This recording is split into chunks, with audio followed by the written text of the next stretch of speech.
उस संविधान के प्रति कुछ ड्यूटीज भी होंगी, उस कंट्री के प्रति ड्यूटीज होंगी। हमने ये ऐड नहीं किया था पहले, इसको भी हमने 42nd कॉन्स्टिट्यूशनल अमेंडमेंट से ऐड किया, इसीलिए इंपॉर्टेंट है 42nd कॉन्स्टिट्यूशनल अमेंडमेंट। हमने फंडामेंटल ड्यूटीज भी इससे ऐड की। फंडामेंटल ड्यूटीज यूएस के कॉन्स्टिट्यूशन में नहीं है, वो लोगों के ड्यूटी की बात नहीं करते। बट जब हम बात करें रशिया की, चाइना की, जापान की, तो वो लोग ड्यूटी की बात करते हैं कि वहां के नागरिकों की भी ड्यूटी होनी चाहिए। हम चाहते हैं हमारे रोड साफ रहें, हम चाहते हैं एकदम सिटी नीट एंड क्लीन हो, हम चाहते हैं कि रोड एक्सीडेंट ना हो। हाँ, तो हमारी भी तो कुछ रिस्पॉन्सिबिलिटी होगी होगी। बस ये ड्यूटीज की बात करते हैं। इसमें जस्टिस जेएस वर्मा कमेटी की रिकमेंडेशन बहुत इंपॉर्टेंट है, अभी इसको बताएंगे हम। ठीक है, तो आप ये याद रखिएगा कि आर्टिकल 51A बात करता है फंडामेंटल ड्यूटी की। ठीक है, right and duties, when we have the right then we also have corresponding duty towards that person. हम नेशन की बात कर रहे हैं, हम स्टेट के अगेंस्ट राइट तो क्लेम करते हैं, बट हमारी ड्यूटीज भी हैं। बताया मैंने, यूएसए में फंडामेंटल ड्यूटी का कंसेप्ट नहीं है। रशिया, चाइना, जापान, कुछ कंट्रीज हैं जहां पर ड्यूटीज की बात की गई है। 42nd कॉन्स्टिट्यूशनल अमेंडमेंट से इसको ऐड किया गया। इनिशियली केवल 10 फंडामेंटल ड्यूटी थी। जो लास्ट वाली फंडामेंटल ड्यूटी है ना के, इसको 86 कॉन्स्टिट्यूशनल अमेंडमेंट से जोड़ा गया।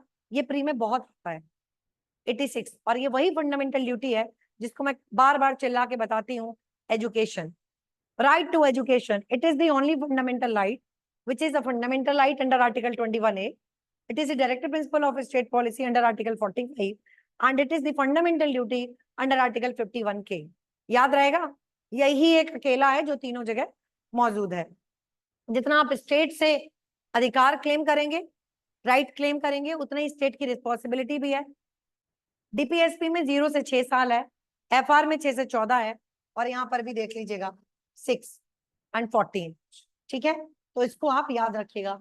अब देखिए, फंडामेंटल ड्यूटी में कुछ बातें बताई गई हैं, इसको बैराट पढ़ने से पहले समझिए, क्योंकि देखिए जब फंडामेंटल ड्यूटी पर सवाल आएगा तो मैक्सिमम स्टूडेंट क्या करके आएंगे, लिख देंगे कि पार्ट इस पार्ट में है, पार्ट 4A इस ईयर में जोड़ा गया, और ये 11 फंडामेंटल ड्यूटी लिखकर चले आएंगे।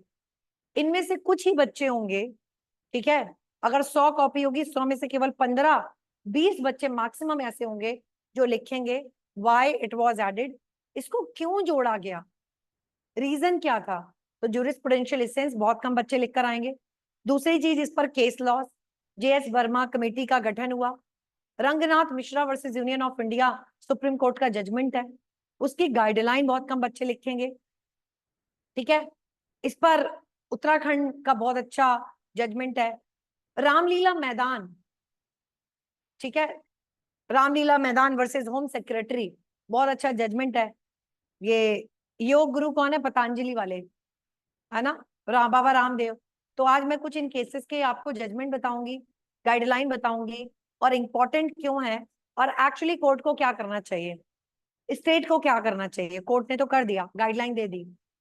रंगनाथ मिश्रा का जो जजमेंट था, इसमें जस्टिस जेएस वर्मा कमेटी की रिकमेंडेशन को बताया गया, और जस्टिस जेएस वर्मा कमेटी ने रिकमेंड किया था कि जितनी फंडामेंटल ड्यूटी है वो तो है ही है, एक फंडामेंटल ड्यूटी इन्होंने और बोली कि ऐड ऑन करिए, जो है राइट टू वोट।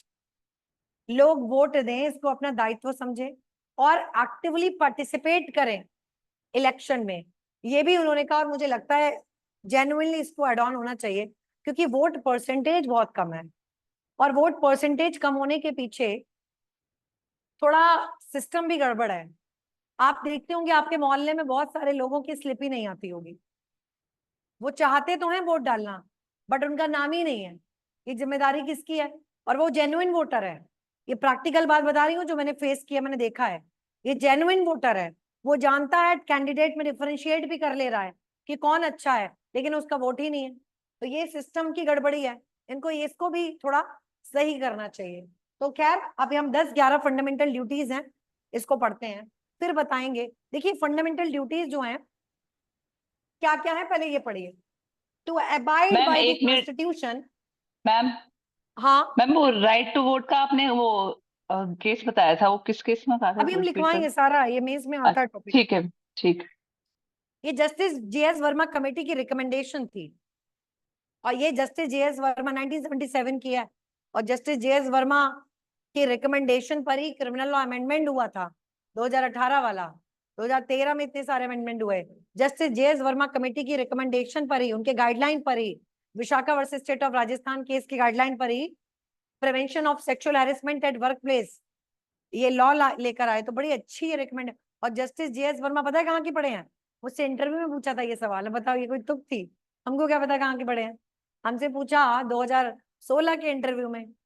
अच्छा, क्योंकि हमने क्रिमिनल लॉ अमेंडमेंट पर काफी अच्छा बताया था, 2013 वाले जो चीजें पूछी गई थी, 16 में मुझसे पूछा अच्छा ये बताइए किसकी रिकमेंडेशन पर ये हुआ? हमने बताया sir justice JS Verma committee. उन्होंने कहा कौन है जस्टिस जेएस वर्मा, कहाँ के पढ़े हैं? तो हमने बोला सॉरी सर नहीं पता। उन्होंने कहा यहीं के पढ़े हैं, इलाहाबाद यूनिवर्सिटी के। तो वो जो प्रोफेसर थे वो इलाहाबाद यूनिवर्सिटी के थे। तो जस्टिस जेएस वर्मा कहीं अलग के नहीं आए हैं, वो इसी इलाहाबाद यूनिवर्सिटी के प्रोडक्ट हैं। डॉक्टर अवतार सिंह की किताब पढ़ते हैं? बहुत अच्छी किताब मैंने बताई आप लोग के लिए, यूपी जुडिशरी के लिए। हमारे लखनऊ यूनिवर्सिटी के प्रोफेसर है वो, डॉक्टर अवतार सिंह, जिनकी मर्केंटाइल लॉ पर बच्चे बुक्स पढ़ते हैं, बहुत अच्छी। तो Gorakhpur university, BHU, Allahabad university, Lucknow university, AMU, ये बड़े यहाँ के प्रोफेसर्स बड़े अच्छे अच्छे प्रोफेसर्स हैं, इनकी बुक्स बहुत अच्छी हैं। ठीक है, चलिए फंडामेंटल ड्यूटी में देखिए, it shall be the duty of every citizen. Underline करिए, फंडामेंटल ड्यूटी किस पर लगेगी? केवल और केवल सिटीजन पर, सब पर नहीं, सिटीजन होने चाहिए। क्या आप करेंगे? To avoid by the constitution, संविधान में जो लिखा है उसका पालन करेंगे, उसको रेस्पेक्ट करेंगे, उसके आइडियल्स को रेस्पेक्ट करेंगे, संविधान के जितने भी इंस्टीट्यूशंस हैं उनको रेस्पेक्ट करेंगे, नेशनल फ्लैग को रेस्पेक्ट करेंगे, नेशनल एंथम को रेस्पेक्ट करेंगे। इस पर भी एक केस हो चुका है, उसमें कहा गया कि नेशनल एंथम में भी सब लिखवा देंगे। नेशनल एंथम में जो टर्म है ना सिंध, सिंध गुजरात मराठा, बट ये सिंध तो अब है नहीं भारत में। ये जो सिंध होता था वो पाकिस्तान अफगानिस्तान का हिस्सा है, तो नेशनल एंथम से सिंध हटा दीजिए। सुप्रीम कोर्ट ने कहा ये पैट्रियार्कल सॉन्ग्स हैं, भारत की फिजिकल और फिजिकल मैप में परिवर्तन होता रहेगा। कोई हिस्सा जो कभी नहीं था वो हम जोड़ लेंगे, कोई हिस्सा था जो अब नहीं है, तो क्या हम नेशनल एंथम बदलते रहेंगे? सुप्रीम कोर्ट ने कहा सिंध शब्द को नहीं हटाया जाएगा। तो कभी इंटरव्यू देंगे कोई प्रोफेसर, बैठ जाएंगे और कहेंगे सिंध तो नहीं है तो क्यों गाते हैं, तो ये नहीं सोचिएगा मन से पूछ रहे हैं, वो केस हो चुका है ऑलरेडी, याद रहेगा। तो हम नेशनल फ्लैग को रेस्पेक्ट करेंगे, एंथम को रेस्पेक्ट करेंगे, जितने भी इंस्टीट्यूशंस हैं जो संविधान द्वारा निर्मित हैं उनको रेस्पेक्ट करेंगे। दूसरा, to cherish and follow noble ideas which inspired, ये देखिए वेरी वेरी इंपॉर्टेंट। अब जो साधारण बच्चा है, सामान्य बच्चा है, वो बस यही लिखकर चलाएगा, to cherish and follow the noble ideas which inspired our national struggle for freedom. अब ये नोबल आइडियाज हैं कौन से? कौन से वो नोबल आइडियाज हैं? फीलिंग ऑफ ब्रदरहुड, वननेस, बंधुत्व की भावना, एकता की भावना, यूनिटी एंड इंटीग्रिटी की भावना, हाँ यही सब तो है। सॉवरेनिटी की फीलिंग कि वी ऑल आर सॉवरेन, ये तो ये जो नोबल आइडियाज है ना संविधान के, जस्टिस, इक्वालिटी, इनको हम चेरिश करेंगे। और नेशनल स्ट्रगल फॉर फ्रीडम, हम सब एक हैं, हिंदू मुस्लिम सिख ईसाई सबने बराबर की भागीदारी ली थी। अगर उस समय इतना हिंदू मुस्लिम, हालांकि कौन थे, जिन्ना जी थे उस समय भी, जो अलग ही मांग कर रहे थे, बट बहुत से भारत के मुस्लिम थे जो भारत में ही रहे, नहीं गए उनके साथ। हाँ, उन्होंने कहा हमको अलग नहीं चाहिए, हम इसी में रहे हैं, इसी में पले बड़े हैं, और हम इसको छोड़कर नहीं जाएंगे, क्योंकि यही हमारी वैल्यूज हैं। ठीक है, तो ये जो फीलिंग ऑफ ब्रदरहुड है, ये जो फीलिंग ऑफ वननेस है, यही वो नोबल आइडियाज हैं जिनको चेरिश करेंगे। तो जब आप इसको लिखेंगे तो थोड़ा एक्सप्लेन कर देंगे, जो कि हर बच्चा नहीं करेगा, वो किसी तरह रटेगा और रट कर लिख कर आएगा। वो रट कर ये लाइन ही पूरी लिख ले, वही बहुत बड़ी उपलब्धि है। लेकिन जो बच्चा थोड़ा आगे भी लिखाएगा, जब आप आगे लिखेंगे तो आगे मार्क्स पाएंगे। Next, to uphold and protect the sovereignty, unity, integrity, हर किसी की जिम्मेदारी है कि वो सॉवरेनिटी को, संप्रभुता को, लोगों की एकता को और भारत की अखंडता को देखिए जब हम बात कर रहे हैं यूनिटी की, यूनिटी मतलब एकता, हम सबकी एकता की बात हो रही है, वननेस की बात हो रही है, बंधुत्व की बात हो रही है, ब्रदरहुड की। जब हम बात करेंगे integrity of India, it shows the physical integrity, Bharat की अखंडता, भौगोलिक अखंडता की बात कर रहे हैं कि आज भारत में 28 स्टेट, 7 कितने यूटीज हैं, 7 की 8, तो 28 स्टेट 8 यूटीज, ये जो हैं ये ऐसे ही भौगोलिक मतलब संख्या कम बढ़ हो सकती है, हमने पढ़ा है आपको आर्टिकल 2-3 में 28 से 30, 30 से 27 ये हो सकते हैं, बट ज्योग्राफी में भारत जितना है, साउथ, नॉर्थ, ईस्ट, वेस्ट, वो तिनका भर भी कम नहीं होना चाहिए, वो इंटीग्रिटी बरकरार रहनी चाहिए। टू डिफेंड दी कंट्री, हम राष्ट्र को क्या करेंगे, रक्षा भी करेंगे, and render national service when called upon two do so, बड़ा इंपॉर्टेंट है। ये किस आर्टिकल में इससे रिलेटेड मैंने कुछ पढ़ाया था, आर्टिकल 23 या 24, जहां पर लिखा हुआ है बेगार नहीं कराई जाएगी। बेगार कहां पर प्रोहिबिटेड है, जल्दी बताइए। 23 में कि 24 में? 23 देख लो, क्रॉस चेक कर लो। 23 बेगार, ह्यूमन ट्रैफिकिंग, 23।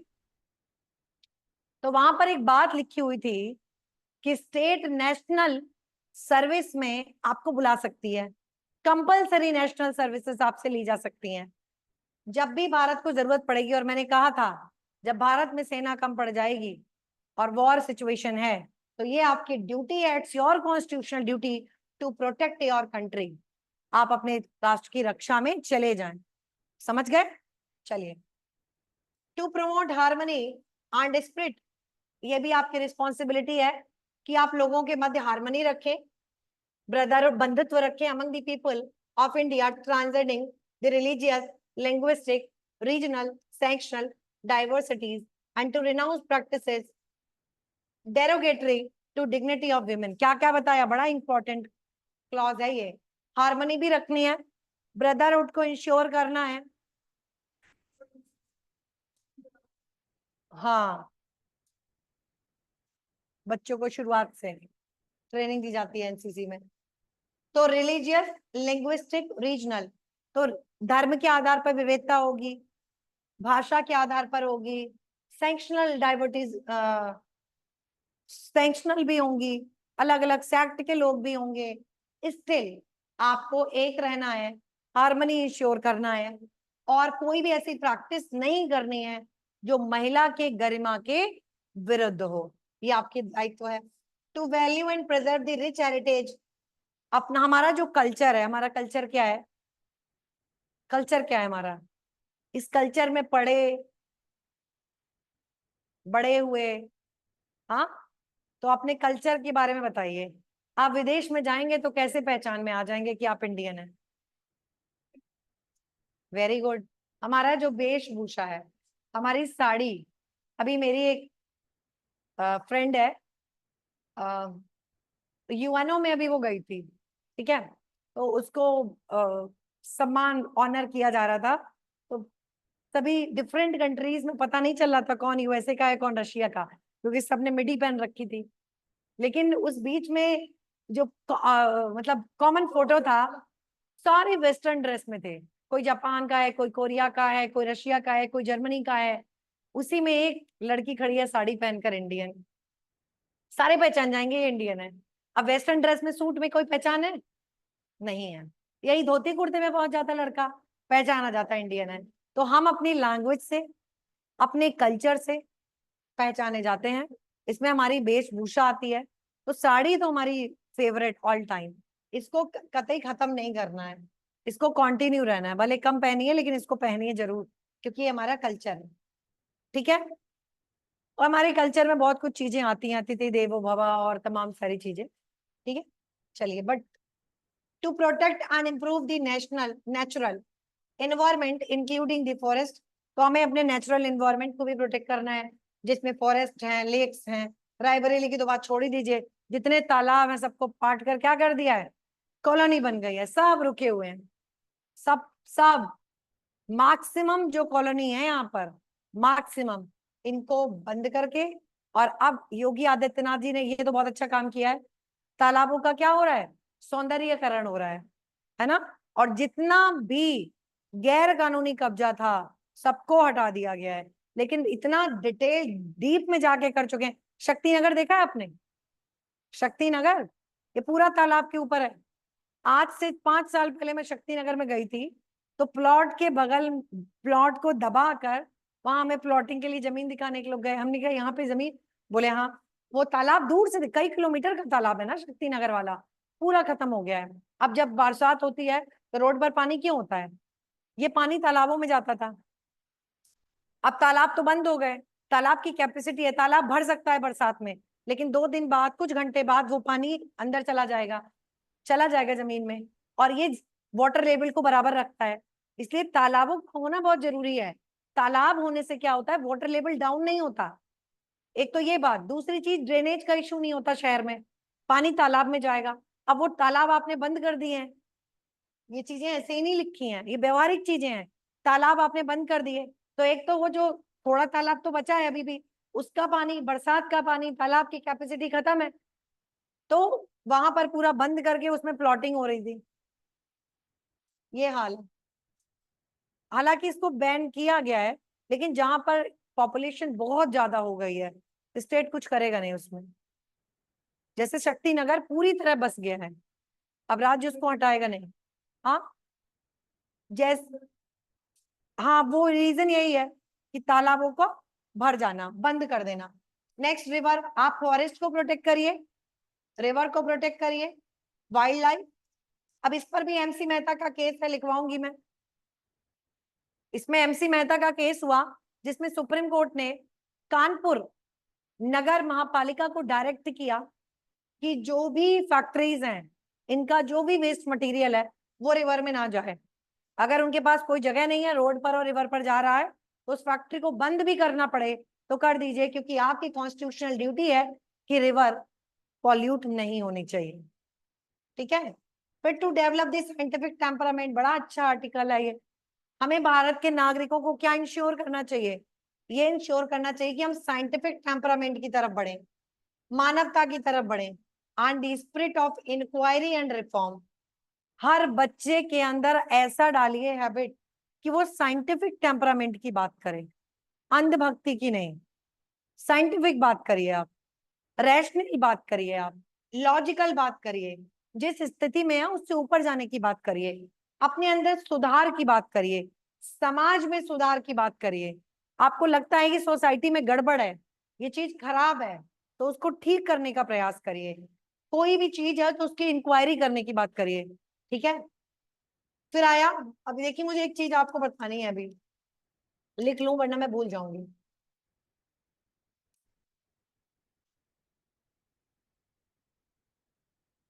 नहीं लिखूंगी तो भूल जाऊंगी मैं। Next, to strive toward excellence. चलिए कोई बात नहीं, अब जो लिखा था बस बता दीजिएगा आपने कुछ लिखा था, ऐसे भी हो जाता है, मतलब दो गई, खुद ही लिख के खुद ही रेस कर रहे हैं। मैम आपने लिखा भी डिजिटल था ना। टेम्परामेंट समझ गए? साइंटिफिक टेम्परामेंट को बढ़ावा दीजिए। बीमार हैं तो डॉक्टर के यहाँ जाइए, ओझा जी के यहाँ मत जाइए। ठीक है। सांप ने काटा है तो सरकारी अस्पताल आइए। बहुत से लोग सांप काटने पर कहाँ जाते हैं? हाँ, चलिए, ये तो यहाँ की बात। अच्छा ये बताइए, लेकिन बच भी जाते हैं ना वहां जाकर, क्यों बचते हैं? कभी सोचा है? ये बच, हाँ, जैसे आपने बोला, हाँ मैम, आस्तिकन जाइए तो बच जाते हैं। रायबरेली में बहुत प्रसिद्ध मंदिर है, आस्तिक बाबा मंदिर, वो सांपों का ही मंदिर है। मैंने भी सुना है, मेरी मेड बताती है मुझे, मुझे पता नहीं है। बहुत प्रसिद्ध मंदिर है। अच्छा, कोई भी सांप काट ले तो वहीं ले जाते हैं लोग, बच भी जाते हैं। उसका रीजन पता है क्या है? भारत में 70% जो स्नेक्स हैं वो पॉइजन फ्री हैं, उनके काटने पर मृत्यु नहीं होती है। 30% स्नेक या 20% स्नेक्स ऐसे हैं जिनमें पॉइजन है, और उनमें भी 10% ऐसे हैं जो ठीक दवा पर ठीक हो जाएंगे, और कुछ ऐसे हैं जिनको बहुत ज्यादा जहरीले हैं। तो ये जो वहां बच जाते हैं कुछ, और कुछ चले जाते हैं, जो बच जाते हैं ये बस वही होते हैं जिन्हें नॉन पॉइजनस स्नेक ने काटा होता है। आपने देख लिया आपको अपने काटा है, लेकिन उनके अंदर जहर था ही नहीं, उनके अंदर 70% जहर नहीं वाले। था। तो आप वहां ले जाते या ना भी ले जाते, आप तब भी बच जाते। अरे आप कुछ भी घर में धूप बत्ती का लगा लीजिए, आपको कुछ नहीं होगा, क्योंकि उस सांप में जहर नहीं था। लेकिन जिस सांप में जहर है, वहां ले जाके भी आप नहीं बचते हैं, कई बार होता है ना, वहां ले गए फिर भी मृत्यु हो गई, क्यों? क्योंकि वो स्नेक पॉइजनस था। इसीलिए कभी भी सांप काटे, सबसे पहले उसको सरकारी अस्पताल में लेकर आइए, उसके बाद वहां की विभूति या जो भी लाना है उसको लगा दीजिए, लेकिन सबसे पहले यहाँ लाइए। अगर ये सांप पॉइजनस हुआ तो फिर आप बचेंगे नहीं, आपको टाइम 3 से 4 घंटा सांप के काटने पर मिल जाता है।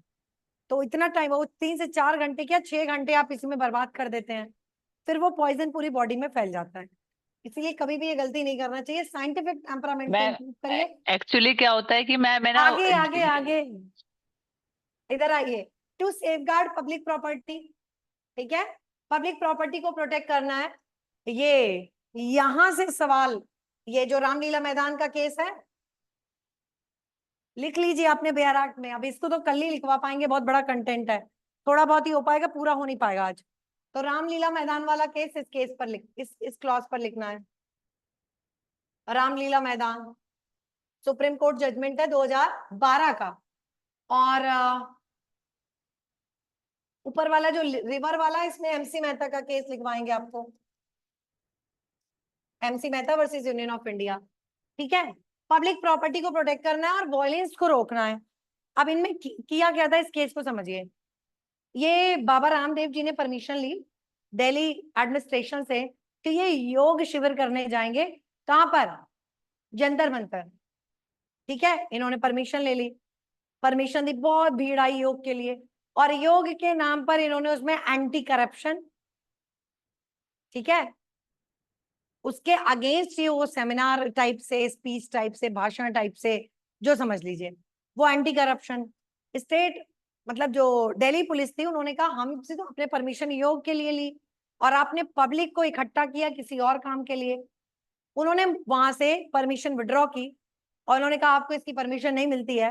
रातों रात जितने भी इकट्ठे लोग हुए थे, लाखों की संख्या में लोग ऐसे कामों के लिए हो जाते हैं, और कह दीजिए कुछ और काम कर लीजिए तो कोई नहीं निकलेगा घर से, ऐसे कामों के लिए लोग चले भी जाते हैं। अच्छा, सही में तनिष्क तपस में गया है? ऐसे मजाक कर रहे थे सुनील, तनिष्क कहाँ गए हुए हैं दिल्ली? ऐसे ही गया होगा ना, हमने किसी काम से। हाँ ठीक है, चलिए कोई बात नहीं है। सुनील जी कुछ और ही कह रहे थे ना, तो मुझे लगा मैं भी सही है। तो अब देखिए, तो क्या हुआ इस केस में। अब जब पुलिस ने परमिशन विड्रॉ की, लोगों ने विद्रोह किया, बाबा जी का मैटर है, लोगों ने विद्रोह किया, काफी सारा हंगामा हुआ, मैटर सुप्रीम कोर्ट गया कि ये रीजनेबल नहीं है, पहले आपने परमिशन दी फिर परमिशन विड्रॉ की। सुप्रीम कोर्ट ने कहा being the citizen of India, ये बाबा जी की कॉन्स्टिट्यूशनल रिस्पॉन्सिबिलिटी है कि पहली बात तो आपको सही फैक्ट पर परमिशन लेनी चाहिए थी, दूसरी चीज आपको खुद अपने जो भी लोग आपने इकट्ठे किए हैं, आपको मैसेज देना चाहिए था कि परमिशन विड्रॉ हो गई है, इसीलिए आप सभी लोग जहां से आए वहां चले जाएं, तो ये जो वायलेंस लोग कर रहे हैं ये ना होता। तो ये कॉन्स्टिट्यूशनल ड्यूटी आपकी है, इस पर ये पॉइंट था। जब लोगों को ऐसे हटाया जाएगा, और उनको बुलाया है बाबा जी ने, और पुलिस उनको बैठने नहीं देगी, तो विद्रोह करेंगे, उपद्रव करेंगे। सुप्रीम कोर्ट ने कहा ये आपकी रिस्पॉन्सिबिलिटी है कि वायलेंस ना हो। समझ गए? तो हर किसी की रिस्पॉन्सिबिलिटी है।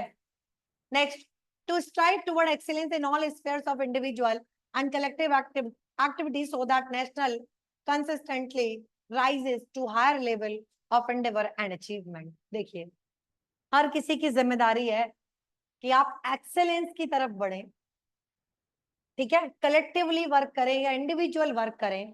वर्क ऐसे करें कि हमारा नेशन है ना, ऊपर की तरफ जाए, consistently rises to higher level of endeavour and achievement. Achievements हो, साइंटिफिक टेम्परामेंट से ये सब हो पाएगा।